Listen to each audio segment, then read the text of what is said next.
At siya nga pala, huwag niyong kalilimutin yung aking YouTube channel to like, to comment, to share, of course, subscribe. Kasi ito ang bago kong YouTube channel ngayon, yung dati kong Super Makulit. Sana po lahat ng aking mga subscribers sa Super Makulit, panoorin niyo po ngayon ang All The Way 2024. So malalaman, iba na naman ang karisma ko dito, iba na naman ang aking mga sharing ideas to anyone ang makikinig lang at manonood. Pero wala akong sinasabi, wala akong inaapakang tao, wala akong kinukontra kung sino man. Ang akin lang, may karapatan tayong mag-react ng hindi natin nagugustuhan ang kanilang mga desisyon sa anumang sulok ng ahinsya ng gobyerno. So, panoorin niyo po ito. Ayun ang mapapala ninyo. Kasi ang akala ninyo, yung Tatay Dutain ninyo ay very popular in the whole Philippines. Hindi na kayo nagala sa gaganapin nyo sana doon sa Bulacan na prayer rally. Hindi na kayo nahiya sa taong bayan. Inaayawan na nga kayo, sulong pa kayo ng sulong. My God. Oy, kung sino man ang taga-chuchu sa ex-president, sabihin nyo na huwag na kayong matuloy. At saka siya, papagpahingain nyo na. Kasi matanda na. Iwan na naman siya talagang pinaka-important na the best, very important talaga na i-share sa taong bayan. Pag nandun siya sa rally, sa prayer rally kuno, na hindi naman kayo marunong magdasal. Oo. Wala siyang ibang ginawa kung hindi murahin si BBM, siraan, na walang katapusan mula nung nagkakandidato pa si PBBM, walang katapos yung paninira. Tinatangkilik naman namin. Kasi alam namin ang punot dulo kung ano talaga ang background nila. Kawawa naman sila, inapinangat sila, pinagbintangan ng mga magnanakaw. Wala naman talagang nabasihan. Ang daming kaso all acquitted. So anyway, anyhow, tapos susulong pa kayo sa Dumaguete. Akala ko ba, ex-dutain na malakas ka doon sa Malpar sa Mindanao? Lalo na sa Dumaguete.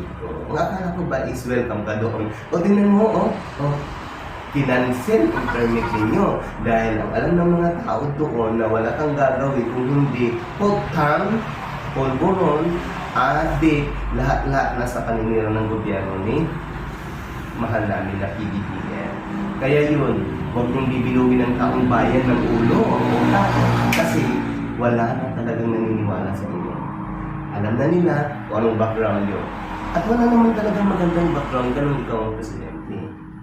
Dahil ginawa mo lang ay mag-chuk sa mga suspect nga lang, hindi pa nga mga poser, hindi pa nga adik. Para magkaroon ka lang ng accomplishment sa lahat ng mga pinangako mo sa taong bayan sa amin na within 6 months, masusulpo mo yung draft. Lalong lumala. Nanahimik sila kasi nandiyan ka pa sa upuan. Natatakot sila at nakukonsensa sila sa ibang sinususpect. Because papatay ko. Kaya nahimik sila. Nung umalis ka, ayun na. Ito, ang dami na. Ang maganda lang dyan, kasi ang aming mahal na Presidente PBBM, ginagamit niya ang tamang procedure kung paano masumpo yung drugs. Hindi yan ang dahilan kung bakit si BBM ay tahimik lang. Wala siyang pinag-chok, hindi katulad sa inyo. Puro chok. Alam niyo na, suspect nga lang, kawawa naman. Pinagbibintangan na yan ang adik. Kahit hindi. Kaya ang ICC hindi sa inyo tumitigil kasi inuusig ka, that is human right. Human right violation ka, ex-dotado. At siya nga pala, kaya ka pala suri sa buong Pilipinas, no? Birahan, pagbintangan, katulad yung ginagawa ngayon yung bobo mo, katulad mo. Sa bagay, hindi ka naman bobo. So, inaamin mo na bobo ka kasi sabi mo 75% lang ang grades mo mga attorney ng BSN daw ka. Pero ang tama nga naman kasi pag nanggagaling sa bunganga mo, lahat naman ang totoo eh. Pero hindi alam ng taong bayan na kami linoko mo. Ikaw ang gumawa ng mga gulo sa West Philippine Sea. Kasi meron kang gentleman agreement na hindi alam ng taong bayan. Kaya ang China hindi tumitigil na pumasok yun sa West Philippines. Kasi ikaw may tagagawa. Base sa social media, pinakalabas nila. Kaya manahimik na kung ako sa'yo matanda ka, diyan ka na lang relax kasi milyonaryo ka ng dayang pera. Bakit pinag-aaksaya mo pa yung panahon? Bakit sinisira mo pa ng credibility mo sa taong bayan na maganda naman ang background mo kuno sa kanila dati? So ngayon wala na. Oh. Huwag mong sabihin, huwag mong pilitin si VP na maging presidente. Kasi sa oras na mag-eleksyon ng 2020, boto ko, boto ng pamilya mo, zero sa kanya. At lahat ng line up mo. Lalo na itong bugong bato, pababain mo na yan sa Senado, sa'yo wala siyang ginagawa kung hindi. Guys, bigyan ng kahihiyan ang Senate sa buong mundo na hindi wala siyang alam mag-desisyon. Kasi puro lang sa kanya lang sarili ang isip at saka ang sarili niyo lang ng isip. Kasi take advantage, early pa ang campaign sa presidensya. At huwag nyo itusog yung DP sa kanila kasi maraming nagagalit kasi mga teachers ang nagagalit. Kaya nga siya pinapag-resign sa DP. Dahil siguro, bali ko na walang background na maganda as a DepEd secretary. But anyway, anyhow, mabuti na sa inyo na ito na ang permit cancelled na sa Dumaguete sa rally niyong maisog pa. Diyos ko, ang title pa maisog, oh my God, kahiyaya. So yun lang po, lahat ng mga taong bayan, lahat ng mga kababayan ko, papakupilino, magising kayo. Huwag kayong pauto kay Duterte.